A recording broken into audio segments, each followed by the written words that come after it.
أعوذ بالله من الشيطان الرجيم. بسم الله الرحمن الرحيم.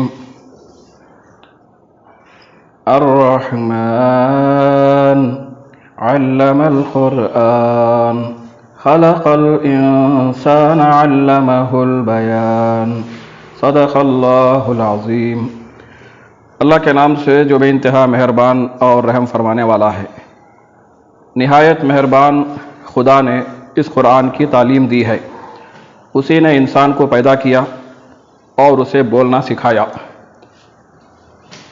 محترم ذمہ داران سالیڈیرٹی یوتھ موومنٹ کرناٹک اور اس دو روزہ ورکشاپ میں شریک نوجوان ساتھیوں، السلام علیکم ورحمۃ اللہ وبرکاتہ. اوریٹرس ورکشاپ میں تذکیر بالقرآن کی ذمہ داری ہے. تو قرآن مجید کی روشنی میں فن خطابت یا تقریر کی صلاحیت، اس پر انشاءاللہ ہم گفتگو کریں گے. اور اس کے لیے میں نے آپ کے سامنے سورہ رحمان کی ابتدائی 4 آیات پیش کی ہیں. سورہ رحمان یہ سورہ نمبر 55 ہے، 55، اور مکی جو دور ہے اس کے دوسرے دور میں، مکی جو زمانہ ہے اس کے دوسرے دور میں یہ سورت نازل ہوئی ہے، 4 اور 5 ہجری کے درمیان. ہم سب جانتے ہیں کہ ابتدائی جو دور تھا اللہ کے رسول صلی اللہ علیہ وسلم کی دعوت کا، وہ خفیہ دعوت کا تھا. اس کے بعد علل اعلان دعوت کا آغاز ہوا. تو اس زمانے میں سورہ رحمان جو ہے نازل ہوئی. سورہ رحمان کے اسلوب میں، اس کے اندر جو انداز ہے، ہم دیکھتے ہیں کہ اللہ تعالیٰ کا جلال اور اس کا جمال دونوں چیزیں موجود ہیں. اور جلال جو ہے وہ ضمناً ہے، 4 آیتیں جو ہے اس سے متعلق ہیں جہاں پر جہنم کا ذکر ہے، اور 30 سے زائد آیتیں جنت سے متعلق ہیں. تو جمال غالب ہے. یہ واحد صورت ہے جو قرآن مجید کے اندر اللہ تعالیٰ نے انسانوں کے ساتھ جنوں کو بھی مخاطب کیا ہے. جنوں اور انسان اور جن دونوں کو اللہ تعالیٰ نے ایڈریس کیا ہے. یہ واحد صورت ہے. اور ہم سب جانتے ہیں کہ اس صورت کے اندر ایک آیت ہے فَبِأَيِّ آلَاءِ رَبِّكُمَا تُكَذِّبَانِ، کہ اے جن و انس تم اپنے رب کی کن کن نعمتوں کو جھٹلاؤ گے. تو یہ جو فقرہ ہے یہ اس صورت کے اندر 31 ٹائمز آیا ہے.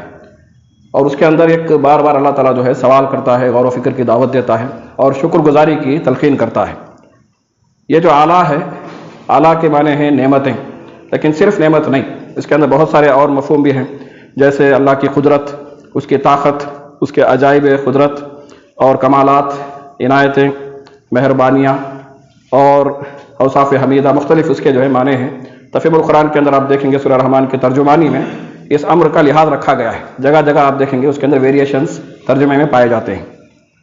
اس صورت کا جو مرکزی تھیم ہے وہ ہے اعلیٰ اللہ، یعنی اللہ کے جو نشانیاں ہیں، اللہ تعالیٰ کے جو اس کے قدرت کے کمالات ہیں، اس کا استحضار ہو، اس کو آپ سمجھیں، اور پھر اس کے نتیجے میں شکر گزاری پیدا ہو.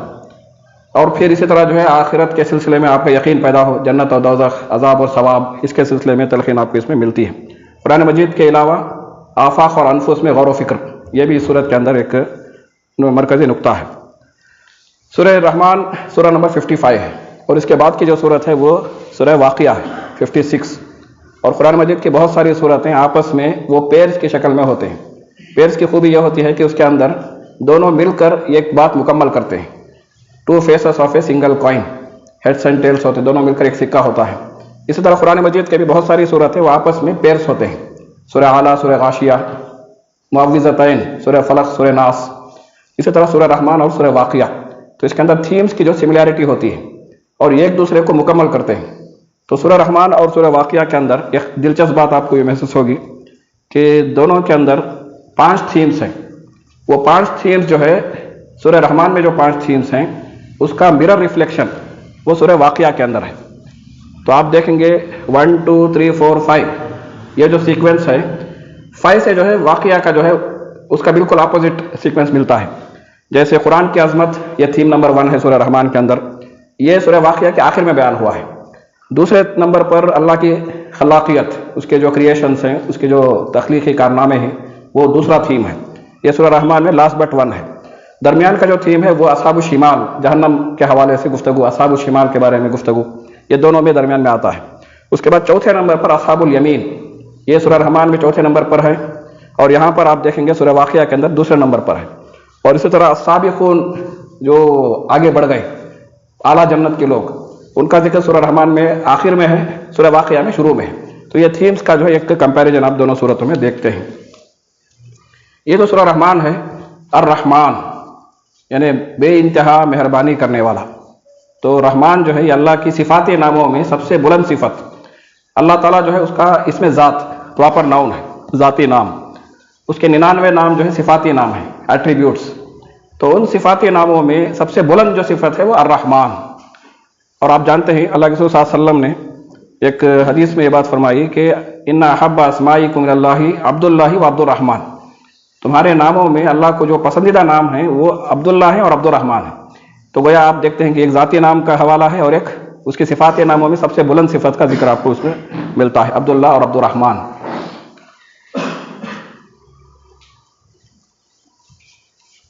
یہ جو سورہ رحمان ہے، میں تفصیلات میں گئے بغیر صرف ہماری جو تھیم ہے وہ فن خطابت ہے، تو سرسری طور پر گفتگو کرتے ہوئے آگے بڑھتا ہوں. الرحمن علم القرآن. رحمان نے قرآن کی تعلیم دی ہے، قرآن سکھایا ہے. کس کو سکھایا ہے نہیں لکھا گیا ہے، علمہ القرآن نہیں ہے بلکہ علم القرآن، قرآن سکھایا ہے. کس کو سکھایا ہے؟ اللہ تعالیٰ نے فرشتوں کو سکھایا، حضرت جبرائیل علیہ السلام کو سکھایا ہے. اسی طرح اس صورت کے اندر بالخصوص جنوں کو سکھایا ہے، انسانوں کو بھی سکھایا ہے. تو اس طرح قرآن کی تعلیم یہ مطلق بیان ہوا ہے، اس کا ذکر.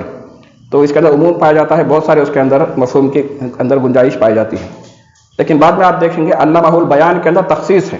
کس کو سکھایا ہے؟ کمیونیکیشن، وہاں پر انسان کے لیے مخصوص ہے. تو اللہ تعالیٰ کی رحمت کا سب سے بڑا مظہر کیا ہے؟ قرآن مجید کی تعلیم، قرآن سکھانا. یہ اللہ کی اس رحمان کی سب سے بڑی جو ہے یعنی عنایت، سب سے بڑا جو ہے احسان. خلق الانسان، پھر اس کے بعد اللہ نے کہا کہ اس نے انسان کو پیدا کیا ہے. اور آپ سب جانتے ہیں کہ انسان یہ اللہ کی مخلوقات میں سب سے بڑی مخلوق، سب سے افضل مخلوق. وَلَقَدْ كَرَّمْنَا بَنِي آدم، ہم نے آدم کے اولاد کو بہت بڑا مرتبہ دیا ہے، تکریم کی ہے. اسی آیت میں کہا گیا کہ وَفَضَّلْنَاهُمْ عَلَىٰ كَثِيرٍ مِّمَّنْ خَلَقْنَا تَفْضِيلًا. جتنی مخلوقات ہم نے پیدا کی ہیں ان میں انسان کو فضیلت دی ہے. تو گویا اس صورت کے اندر آپ دیکھتے ہیں کہ بڑی جو ہے بلند ترین چیزیں بیان ہوئی ہیں. رحمان اللہ کی صفات میں سب سے بلند صفت. اسی طرح جو ہے قرآن اللہ کی کتابوں میں سب سے عظیم کتاب، اور پھر اس کی مخلوقات میں سب سے عظیم مخلوق انسان. علمہ البیان، اور کہا گیا کہ انسان کو اللہ نے بیان سکھایا ہے، بولنا سکھایا ہے، کمیونیکیٹ کرنا سکھایا ہے، اظہار خیال کرنا سکھایا ہے. تو یہ انسان کے لیے جو ہے خاص ہے کہ اللہ نے انسان کو بولنا سکھایا ہے. انسان اشرف المخلوقات ہے، اور اس کی جو انفرادیت ہے، اس کی جو یونیکنس ہے وہ یہ ہے کہ انسان کو حیوان ناطق کہا جاتا ہے، گفتگو کرنے والی مخلوق. دوسرے جو مخلوقات ہیں ان کے اندر آپ دیکھیں گے کہ وہ non verbal communication, basic communication اس حد تک ان کے اندر پایا جاتا ہے. لیکن انسان کے اندر جو کمیونیکیشن کی صلاحیت ہے یہ انسان ہی کی خاصیت، اللہ کا عظیم احسان. اور اللہ نے یہ کہا کہ علمہ البیان، سکھانے والا اللہ ہے. اللہ نے جس رحمان نے قرآن سکھایا ہے اسی رحمان نے بیان بھی سکھایا ہے. تو گویا آپ دیکھتے ہیں کہ بیان، کمیونیکیشن سکلز، یہ انسان کی صلاحیتوں میں سب سے بلند صفت، سب سے بلند صلاحیت. انسان کی انفرادیت، اس کی جو یونیکنس وہ یہ ہے کہ وہ کمیونیکیٹ کرتا ہے. یہاں پر ایک بات یاد رکھنی چاہیے کہ اس میں صرف تقریر مراد نہیں ہے. بیان سے مراد کمیونیکیٹ کرنا، اپنی جو ہے بات رکھنا. آپ جو ہے اگر ریٹرن کمیونیکیشن کرتے ہیں وہ بھی اس کے اندر شامل ہے. اخباری بیان ہم کہتے ہیں، پریس اسٹیٹمنٹ. تو بیان کے اندر کمیونیکیٹ کرنے کی جو ہے صلاحیت اس کے اندر مراد ہے. اللہ کے رسول صلی اللہ علیہ وسلم نے تقریر کے سلسلے میں ایک بڑی اہم بات بیان فرمائی کہ ان من البیان لسحرا، کہ بعض بیان، بعض تقاریر اس کے اندر سحر ہوتا ہے، اس کے اندر جادو ہوتا ہے. یہ غیر معمولی میسمرائزیشن کی جو ہے ایک کیفیت اس کے اندر پائی جاتی ہے. تو تقریر کی اپنی اہمیت، تقریر کی جو صلاحیت ہے اس سے لوگ متاثر ہوتے ہیں، لوگ موٹیویٹ ہوتے ہیں، لوگ انسپائر ہوتے ہیں، لوگ انفارم ہوتے ہیں. تو یہ سب جو ہے تقریر کے کمالات ہیں. آپ کو یہ جان کر بڑی حیرت ہوگی کہ قرآن مجید خود یہ جو ہے تقریر کے انداز میں نازل ہوا ہے. پورا قرآن مجید یہ اللہ کی تقریریں ہیں، اللہ کے خطبات کا جو ہے کلیکشن ہے، کلیکشن آف ڈیوائن اوریشنز قرآن مجید کو کہا جاتا ہے. اللہ کے رسول صلی اللہ علیہ وسلم کو بھی قرآن کی تشریح کرنے کی ذمہ داری دی گئی تھی بیان کے حوالے سے. ایک بات یہ ہے کہ ھذا بیان للناس، قرآن مجید کے بارے میں اللہ نے کہا کہ یہ لوگوں کے لیے بیان ہے، ایک کمیونیکیشن ہے، ایک وضاحت ہے، ایک ایکسپلینیشن ہے. اور ایکسپلینیشن کی ذمہ داری اللہ نے رسول کو دی کہ یا ایھا الرسول بلغ ما انزل الیک من ربک، کہ جو کچھ پیغام آپ کو دیا جا رہا ہے آپ لوگوں تک پہنچائیے، کمیونیکیٹ کیجیے۔ اسی طرح کہا گیا کہ وَأَنزَلْنَا إِلَيْكَ الذِّكْرَ لِتُبَيِّنَ لِلنَّاسِ مَا نُزِّلَ إِلَيْهِمْ وَلَعَلَّهُمْ يَتَفَكَّرُونَ، کہ یہ جو ذکر ہم نے آپ کے پاس نازل کیا ہے اس کو آپ لوگوں کو بیان کریں۔ وَأَنزَلْنَا إِلَيْكَ الذِّكْرَ لِتُبَيِّنَ لِلنَّاسِ، تاکہ اس ذکر کو آپ لوگوں کے سامنے واضح کریں، ایکسپلین کریں۔ تو بیان جو ہے یہ وضاحت ہے، تبیین جو ہے اور زیادہ اس کے اندر یعنی حصر پایا جاتا ہے، تاکید پائی جاتی ہے کہ آپ اس کو کھول کھول کر لوگوں کو سمجھائیں۔ تو تبیین کی ذمہ داری آپ صلی اللہ علیہ وسلم کو دی گئی تھی۔ تو قرآن مجید کے سلسلے میں نے کہا کہ یہ ڈیوائن اوریشنز کا ایک کلیکشن ہے۔ تو اس کے اندر آپ دیکھتے ہیں کہ اللہ تعالیٰ جو ہے لوگوں کو ایڈریس کرتا ہے۔ قرآن کا جو اسلوب ہے آپ دیکھتے ہیں، خطاب جو ہے اس کے اندر بڑا زور پایا جاتا ہے۔ بعض جگہ نصیحت کا انداز ہوگا، بعض جگہ زور ہوگا، بعض جگہ عقل کو اپیل کرنے والا انداز ہوگا۔ تو قرآن مجید کے اندر اللہ نے ایک جگہ یا ایھا الناس کہا، کہیں جو ہے یا ایھا الذین آمنوا کہا، کہیں جو ہے یا ایھا الرسول کہا، کہیں جو ہے یا اہل الکتاب کہا۔ مختلف لوگوں کو اللہ تعالیٰ ایڈریس کرتا ہے، اور ایڈریسی کو متعین کرنے کے بعد اللہ تعالیٰ اپنی بات کرتا ہے۔ تو قرآن مجید کے اندر آپ غور و فکر کریں گے تو فن خطابت کے لیے بے شمار جو ہے پہلو ہمارے اور آپ کی رہنمائی کے لیے ملتے ہیں۔ قرآن مجید کے اندر ہم دیکھتے ہیں کہ اللہ تعالیٰ نے حضرت موسیٰ علیہ السلام کو اور حضرت ہارون علیہ السلام ان دونوں کو ایک مشن پر مامور کیا کہ جائیں فرعون کے ساتھ کمیونیکیٹ کریں۔ اذهب الى فرعون انه طغى، جاؤ فرعون کی طرف، وہ سرکش ہو گیا ہے۔ تو اس وقت حضرت موسیٰ علیہ السلام نے ایک اظہار کیا، ایک اپنا جو ہے اظہار مدعا کیا، اپنا احساس رکھا کہ قال رب اشرح لی صدری، کہ ایک بڑے مشن کے لیے مجھے بھیجا جا رہا ہے، اس کے لیے مجھے شرح صدر عطا کر۔ دعا کرتے ہیں، اللہ سے دعا کرتے ہیں کہ اے میرے رب مجھے شرح صدر عطا کر، یعنی اطمینان قلب اور ایک کانفیڈنس۔ تو کانفیڈنس کی دعا حضرت موسیٰ علیہ السلام کرتے ہیں۔ ایک بڑے ٹاسک پر بھیجا جا رہا ہے، کمیونیکیٹ کرنا ہے، ایک بڑا پیغام رکھنا ہے۔ تو کہا گیا کہ رب اشرح لی صدری، میرے سینے کو کھول دے، مجھے جو ہے اطمینان قلب عطا کر، مجھے کانفیڈنس پیدا کر۔ ویسر لی امری، اور میرے لیے آسانی پیدا کر کہ جو ٹاسک مجھے دیا گیا ہے اس کو میں آسانی کے ساتھ فلفل کر سکوں۔ واحلل عقدۃ من لسانی، اور پھر کہا گیا کہ میری زبان کی گرہیں کھول دے، یعنی میں اچھی طرح گفتگو کر سکوں۔ یہ دعا حضرت موسیٰ علیہ السلام نے کی۔ تو اس سے یہ بات معلوم ہوتی ہے کہ فلوئنسی کی بھی بڑی اہمیت ہے کہ آپ گفتگو کر سکیں، اس کی دعا بھی کرنی چاہیے۔ تو مؤثر تقریر، مؤثر درس یا پھر ایفیشینٹ جو ہے گفتگو وہ ہوگی جس میں آپ فلوئنسی کے ساتھ، روانی کے ساتھ گفتگو کر سکیں۔ یفقہوا قولی، اور اس کا مقصد حضرت موسیٰ علیہ السلام نے بیان کیا تاکہ لوگ میری بات سمجھ سکیں۔ تو تقریر کا ایک آبجیکٹو یہ ہونا چاہیے کہ لوگ آپ کی گفتگو سمجھ جائیں۔ اگر وہ سمجھ جاتے ہیں تو آپ کی تقریر کامیاب ہے۔ اگر آپ کی تقریر کا مقصد انسپریشن ہے اور وہ انسپائر ہو جاتے ہیں تو آپ کی تقریر کامیاب ہے۔ تو حضرت موسیٰ علیہ السلام کے اس احساس کے اندر بہت سارے پہلو ہماری رہنمائی کے لیے ملتے ہیں۔ اسی طرح حضرت ہارون علیہ السلام کے سلسلے میں حضرت موسیٰ علیہ السلام نے ایک اپنا احساس رکھا کہ مجھ سے زیادہ حضرت ہارون جو ہے وہ فصیح، واقعی ہارون ہوا افصح منی لسانا، میرے جو بھائی ہارون ہیں وہ مجھ سے زیادہ جو ہے فصاحت کے اعتبار سے، زبان کے جو ہے معیار کے اعتبار سے، گفتگو کی صلاحیت کے اعتبار سے مجھ سے بہتر ہے۔ تو گویا جو ہے فصاحت کی اہمیت، کوالٹی لینگویج اور پھر وربل کمیونیکیشن کی جو ہے صلاحیت، معیار گفتگو، اس کی بھی جو ہے ہمیں اور آپ کو کوشش کرنی چاہیے۔ حضرت داؤد علیہ السلام کے بارے میں قرآن مجید میں کہا گیا ہے کہ اللہ تعالیٰ نے حضرت داؤد علیہ السلام کو حکمت عطا کی، اور حکمت کے ساتھ فیصلہ کن بات کرنے کی صلاحیت بھی اللہ نے دی، داؤد علیہ السلام کی خصوصیت۔ وَشَدَدْنَا مُلْكَهُ وَآتَيْنَاهُ الْحِكْمَةَ وَفَصْلَ الْخِطَابِ، اللہ نے کہا کہ داؤد علیہ السلام کو ہم نے بادشاہت بھی دی، ان کو حکمت بھی دی، اور پھر یہ بھی کہا کہ ہم نے ان کو فیصلہ کن بات کرنے کی صلاحیت بھی دی۔ تو گویا کمیونیکیٹ کرنا یہ بڑی اہم ترین ذمہ داری ہے۔ پیغمبر اس کو کہتے ہیں جو پیغام جو ہے لوگوں کے سامنے پیش کرتا ہے، اور امت بھی جو ہے اسی پیغمبر کی جو ہے اس کے مشن کی علمبردار ہے۔ پیغمبر کے جو ہے مشن کی ہم جانشین امت ہیں۔ تو ہمارا بھی آپ کا کام یہ ہے کہ ہم اپنی بات لوگوں کو پیش کریں، بہتر سے بہتر انداز میں پیش کریں۔ تقریر کا ایک فارمیٹ ہوتا ہے، اور وہ فارمیٹ قرآن مجید کے اندر آپ دیکھیں گے بڑے خوش اسلوبی کے ساتھ اللہ تعالیٰ نے اس کو یعنی ملحوظ رکھا ہے۔ اللہ نے خود سکھایا ہے کیسے کمیونیکیٹ کرنا ہے۔ تو اللہ کا جو کلام ہے اس کی بڑی مثال، بہترین مثال، کہا جاتا ہے کہ آپ کو تقریر کے اندر ایک ہے اوپننگ، افتتاحیہ، ٹھیک ہے، تمہیدی گفتگو، اسے آپ جو ہے مؤثر افتتاحیہ کہہ سکتے ہیں۔ ایک ہوتا ہے آپ کی گفتگو کا اصل مواد، جو مین کنٹینٹ ہوتا ہے وہ ایک حصہ ہے، اور تیسرا حصہ ہوتا ہے سمری اور خلاصہ، جامع خلاصہ اور ٹیک اوے میسج۔ تو یہ تین جو ہے مراحل ہوتے ہیں آپ کی تقریر کے اندر۔ ایک تو اچھا جو ہے افتتاحیہ ہو، درمیان میں آپ کا مواد جو ہے بھرپور ہو، اور آخر میں کنکلوژن اور سم اپ اور ٹیک اوے میسیج بھی اس کے اندر ہونا چاہیے۔ قرآن مجید کے اندر مختلف صورتیں آپ اس سلسلے میں اگر دیکھیں گے تو آپ کو بڑی رہنمائی ملتی ہے۔ سورہ کہف کی مثال آپ لے لیجئے، اللہ کے رسول صلی اللہ علیہ وسلم نے سورہ کہف کی ابتدائی 10 آیات اور آخری 10 آیات کے حفظ کی ترغیب دی ہے، اس لیے کہ قرآن مجید کی صورتوں کے اندر جو آغاز اور اختتام ہوتا ہے بڑا جامع ہوتا ہے۔ آغاز کے اندر کیا کہنا ہے اس کی وضاحت ہوتی ہے، اور اختتام کے اندر کیا کچھ کہا گیا ہے اس کا خلاصہ ہوتا ہے، اور درمیان میں پوری بات ہوتی ہے۔ تو آپ دیکھیں گے سورہ کہف کے جو ابتدائی آیات ہیں اس کے اندر ایک تمہید، ایک پریفیس اللہ نے پوری سورت کے لیے دیا ہے۔ اس ایک رکوع کے بعد درمیان کے جو رکوعات ہیں 11ویں نمبر رکوع تک آپ دیکھتے ہیں کہ پوری گفتگو اس کے اندر ہوئی ہے، بیان ہوا ہے، مختلف قصے بیان ہوئے، اس کے اندر پیغام دیا گیا ہے۔ آخری جو رکوع ہے پھر سم اپ کیا جاتا ہے، آخری رکوع کے اندر خلاصہ بھی بیان کیا جاتا ہے اور ٹیک اوے میسیج بھی دیا جاتا ہے۔ اسی طرح کا اسلوب سورہ یوسف کے اندر بھی ہے۔ تو انگلش میں اسے کہا جاتا ہے کہ tell what you want to tell, پہلے آپ کو یہ کہنا ہے کہ آپ کیا کہنا چاہ رہے ہیں، then tell what you wanted to tell, یعنی دوسرا مرحلہ یہ ہے کہ آپ کو وہ کہنا ہے جو آپ کہنا چاہ رہے تھے، اور آخر میں یہ ہے کہ tell what you have told, جو کچھ آپ نے کہا ہے اس کو آپ دوبارہ اس کا خلاصہ پیش کریں گے۔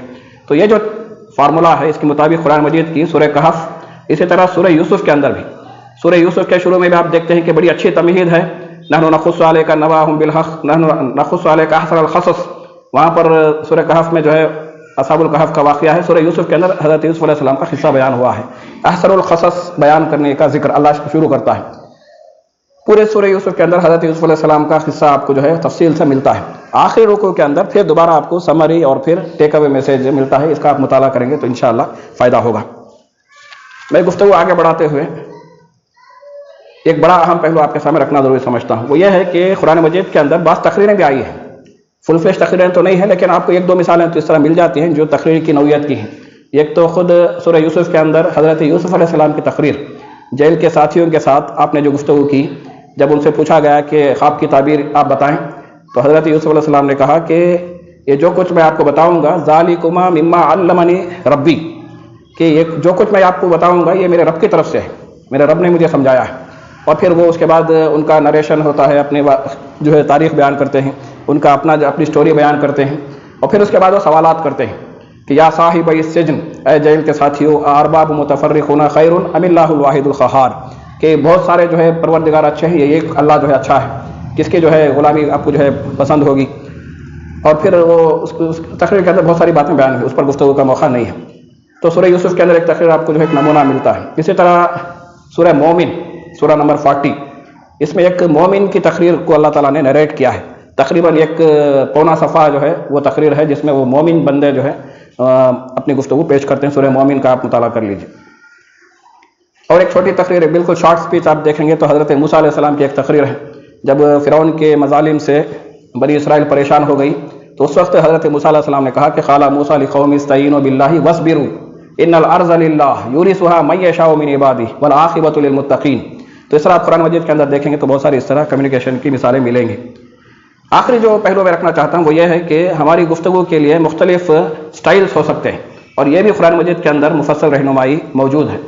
اس پر میں نے ایک مضمون زندگی نو میں کے لیے لکھا تھا، سپٹمبر 21 میں وہ شائع بھی ہوا ہے، اس کو آپ ڈیٹیل کے لیے ملاحظہ کر سکتے ہیں کہ گفتگو کا معیار مطلوب قرآن مجید کی روشنی میں گفتگو کے لیے کیا کیا اسلوب قرآن نے سکھایا ہے۔